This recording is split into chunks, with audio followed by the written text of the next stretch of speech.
हमारे मन में गंदे विचार क्यों आते हैं? हम नहीं चाहते, पर फिर भी हमारे मन में गंदे विचार आते रहते हैं। लेकिन क्यों?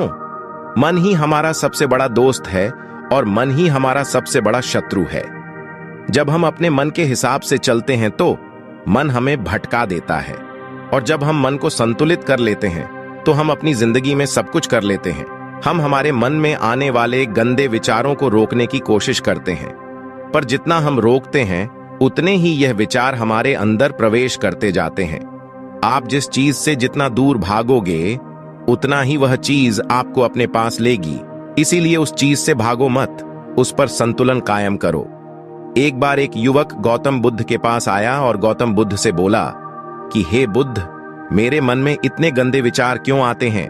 मैं नहीं चाहता कि मेरे मन में गंदे विचार आए, पर मेरे मन में हमेशा काम वासना के विचार चलते रहते हैं और मैं इनके के बारे में सोच सोच कर बहुत परेशान रहता हूं।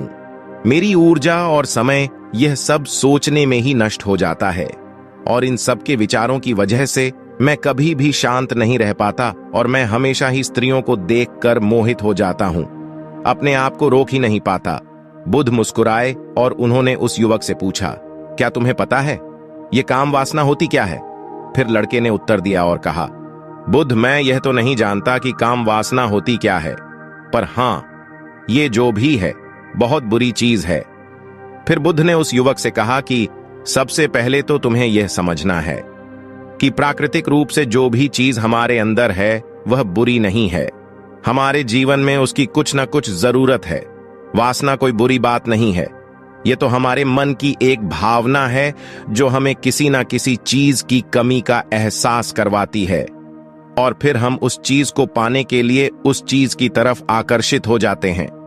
जैसे अगर तुम्हारे पास धन की कमी है तो तुम में धन पाने की वासना उत्पन्न हो जाएगी। तो वासना कुछ और नहीं, बस एक प्रकार की कमी है, जो कि एक प्रकार की जरूरत का एहसास है